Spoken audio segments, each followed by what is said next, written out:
Olá, meus amigos, sejam todos muito bem-vindos ao canal Politizando. Eu sou o William Jacob e nesse vídeo vou trazer 6 tweets quase inacreditáveis para vocês observarem como que o lulopetismo, por que eu falo lulopetismo? Porque nem todos são filiados ao PT, mas todos que eu vou trazer aqui têm alguma simpatia muito maior ou nem tão grande assim pelo Lula e estão nas redes sociais fazendo pressão em cima dos eleitores de Ciro Gomes e alguns praticando terrorismo eleitoral. Vou explicar para vocês e trazer aqui alguns argumentos, mas antes eu quero pedir a ajuda de quem chegou e não está inscrito. A gente está aí buscando os 70 mil inscritos e a sua ajuda pode ser muito importante.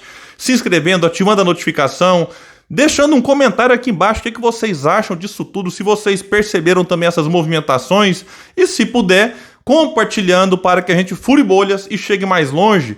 Pessoal, é o seguinte, apesar dos ataques que o Ciro sofre, ora mais intensos vindo do lado do lulopetismo, ora do bolsonarismo, o Ciro resiste e fica ali nas pesquisas mais confiáveis entre 8% e 14%. Estamos a 5 meses das eleições, é claro que dá tempo de mudar isso, o Ciro tem baixa rejeição, altíssimo potencial de votos, está bem inserido nas redes sociais, tem militância, fala de projetos, propõe aquilo que nós precisamos.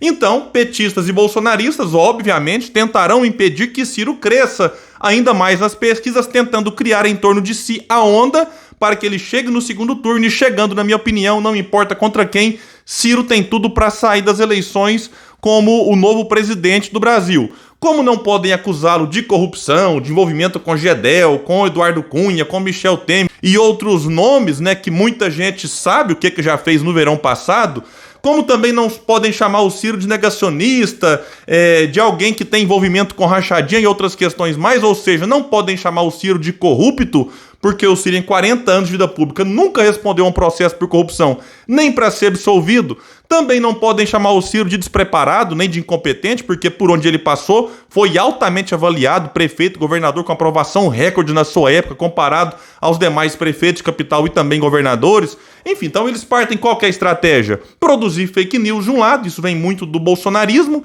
e do lado do lulopetismo, um terrorismo eleitoral, uma pressão para que eleitores do Ciro saiam dele e migrem para Lula. E como se todo apoiador do Ciro fosse alguém que simpatiza com o Lula. Isso pode ter sido no passado, hoje não é mais assim como muitos pensam. E aí eu vou trazer para vocês 6 tweets, não dá para enumerar qual que é o pior deles, então aqui não está na ordem que muita gente pode pensar que tem aí o top 6. Não, vamos trazer aqui de forma aleatória, começando com uma crítica que eu acho que ajuda muito Ciro Gomes. A militância comemora quando o Jean Willis faz alguma crítica, faz algum ataque ao pré-candidato do PDT. E o Jean Willis foi no seu Twitter e postou o seguinte sobre Ciro Gomes: um dígito se transformou num misto invejoso, rancoroso e ressentido.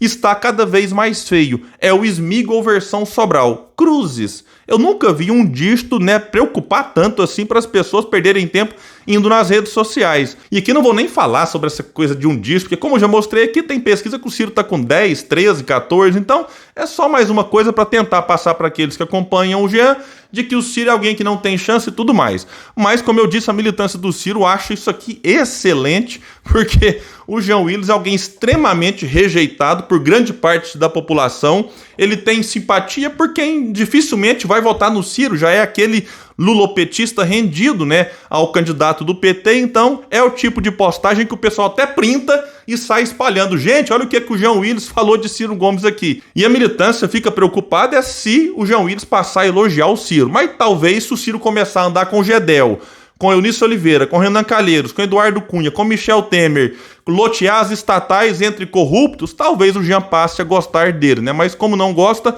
a militância fica até tranquila. Vamos agora trazer aqui Christian Lynch, cientista político e historiador, sempre presente em canais progressistas, em entrevistas. Vejam que pérola que ele postou no seu Twitter também. Disse ele: estou perdendo a paciência com esses ciristas malucos que se comportam como se estivéssemos em 1951. Eu fiquei preocupado, o que os ciristas estão fazendo para que o Christian perca a paciência? Aí ele explicou logo em seguida: há no governo um Nero que quer melar a eleição e fica o sujeito falando do candidato que tem o melhor plano. Francamente, é um negócio que toca o ridículo. Talvez você ache que isso aqui é uma piada, mas sim, ele postou e ainda tentou justificar. A justificativa ficou pior do que a postagem. E segundo ele, Bolsonaro é um Nero, né? E será que Lula seria o querosene, né, que aumenta o incêndio provocado pelo Nero? Bolsonaro quer melar a eleição? Supomos que sim. Qual que é o problema, então, em se discutir propostas numa eleição presidencial? Isso fortalece quem quer melar a eleição? Não dá para entender isso. Mas, na verdade, o que ele quer é que todos se rendam e digam amém aí à divindade Lula. Isso não vai acontecer. Já falei 1000 vezes, Ciro não é aliado do Lula. Qual que é a dificuldade de entender isso? O PDT não é puxadinho do PT. E qual que é o erro dos ciristas, na opinião dele? Falar em plano, projeto, numa eleição presidencial, quando isso deveria ser obrigação de todos os pré-candidatos e de todos aqueles que militam em torno de um nome. Quem dera se os petistas discutissem projeto, que os bolsonaristas discutissem propostas, mas não, esses dois ficam o quê? Mamadeira de piroca, kit gay, comunismo, mas do outro lado, vamos salvar a democracia, tem um genocida, tem um fascista, e ninguém fala de projeto. Aí os ciristas querem falar, mas esses aqui, na opinião do Christian, estão errados. É o fim da picada, Realmente querem matar a capacidade de debater algo nesse país. Aí o Ciro estuda, se dedica, escreve um livro com suas ideias, e o certo parece é quem não tem isso, E segundo o Christian, toca o ridículo. Ridículo, Christian, é esse argumento seu aqui, rendido. Respeita a sua pessoa, enfim. Mas isso aqui é realmente quase inacreditável. Vamos agora por Emir Sader, sociólogo e cientista político, lulopetista fanático. Perguntou ele lá no seu Twitter: tem alguma pessoa de bem que ainda não está com o Lula? Eu também achei que fosse uma pegadinha, um meme. Então você que está aqui me assistindo, que luta, que trabalha de forma honesta, que quer um Brasil melhor, mas que não está com o Lula neste momento, você acaba de ser colocado entre as pessoas más. Então ele colocou uma interrogação que é para disfarçar, mas a intenção é isso. Na verdade, ele replica aquela ideia do Lula lá atrás, que intensificou e incentivou o nós contra eles. E o Lula fica com esse discurso agora, paz e amor, mas foi ele quem incentivou essa divisão lá atrás, que foi se ampliando com o tempo. Então, segundo Emir Sader, quem é de bem está com Lula. Logo, quem não está, é do mal. E isso aqui é perigoso, Vamos agora para o Renato Rovai, da revista Fórum, que se diz jornalismo independente. Disse ele então: Ciro gravou um vídeo hoje mesmo com Covid para dizer que continua candidato. Se a situação dele no PDT estivesse tranquila, você acha que ele faria isso? O momento não é de tripudiar, mas ganhou força o movimento interno pela sua desistência. Algo pode acontecer nos próximos dias. Aqui ele mistura desejo pessoal dele, que seria a desistência do Ciro, e eu fico imaginando a que ponto chegaram os petistas, de precisar do Ciro desistir para o Lula ter chance de ganhar no primeiro turno. É um negócio inacreditável. Até pouco tempo isso nem era cogitado. Eles tinham certeza que o Lula ganhava no primeiro turno, agora o Ciro tem que desistir para isso acontecer, e não vai acontecer, pode ficar tranquilo. Daqui a pouco o Dória também vai ter que desistir, o Janones, os outros. Será que no fundo eles querem eliminar 2 turnos no Brasil e fazer só um com 2 candidatos? Realmente chega a ser engraçado também o desespero desse pessoal. Agora o Ciro faz esse vídeo aqui simplesmente para deixar claro de uma vez por todas para quem eventualmente acredita nessas bobagens que foram compartilhadas da possibilidade do Ciro estar querendo desistir, de ter uma pressão, e pode até haver um ou outro quadro do PDT que queira que o Ciro desista, vai ficar querendo, porque o Lupe já garantiu, repetiu isso várias vezes, que o Ciro é uma candidatura irreversível, então não tem chance de desistir, mas o desespero deles é notório quando fica nesse movimento para o Ciro não ser candidato. Vamos agora para o ator Fernando Caruso, vem também com terrorismo eleitoral. Disse ele no seu Twitter: aviso importante. Opa, qual que é o aviso importante? Quem é nem Lula nem Bolsonaro é Bolsonaro. Então, puxa vida, é isso mesmo, Vai empurrando o eleitor nem pro Bolsonaro. Depois Lula perde e não sabe por quê. Então você que prefere Ciro, Dória, Simone Tebet, Janones, Sofia Manzano, Vera Lúcia, saiba que o Fernando Caruso disse que vocês são Bolsonaro, na opinião dele aqui. E para fechar, não dá para falar que é com chave de ouro, porque pensa num tweet sem sentido que fez ali Helder Maldonado, lá do canal Galãs Feios. Postou ele lá: Ciro adora acusar Lula de ter projeto pessoal de poder, mas nesses 24 anos em que busca a presidência, ele não formou uma sigla que fosse contraponto ao PT e preferiu parasitar partidos já formados, ao contrário do que fez gente como Plínio e Marina. Quem é personalista mesmo? Eu li isso aqui umas 5 vezes, não consegui entender a relação de você provar que não é personalista quando se cria um partido novo.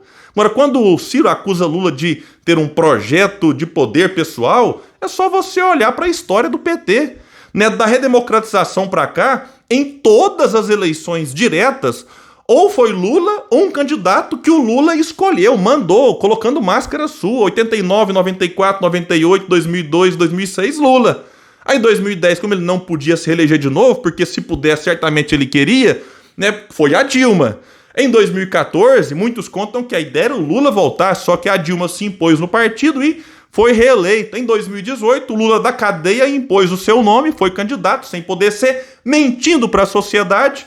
Depois a lei da ficha limpa, que ele próprio havia sancionado, disse o óbvio, não pode ser. Colocaram a Haddad com a sua máscara nas eleições e em 2022 estamos aqui de novo com o Lula. Então, é sim um projeto de poder pessoal. O Ciro foi candidato, não é nesses 24 anos, que parece que ele foi em todas as eleições, né? O Ciro foi em 98, 2002, 2006 não foi, nem 2010, nem 2014. 2018 voltou e agora 2022 será novamente. Então, não tem nem o que explicar muito, porque não tem nada a ver você, como eu disse, ter que criar um partido para provar que eu não sou personalista. É um tweet daqueles também que você olha e fala, não, deve ser uma piada, deve ser uma pegadinha. Então, na verdade, pode ser até o contrário, de você ser tão personalista de querer criar um partido para chamar de seu. Não é o caso da Marina. Marina que tem uma postura muito correta como fundadora da rede, enfim, também quem criou o PSOL, que deve estar aí bastante, né, contrariado com os rumos que o PSOL tomou, porque o PSOL surge a partir de uma contrariedade com o PT no poder. E agora vê o PSOL voltando para se transformar naquilo que pessoalistas insatisfeitos com isso estão chamando de puxadinho do PT. Pessoal, então é isso. Eu fico por aqui agradecendo a todos. E se puder, compartilhe esse vídeo. Vamos trazer mais pessoas aqui para o canal Politizando, porque aqui a gente luta por um Brasil melhor. Valeu, pessoal. Até mais.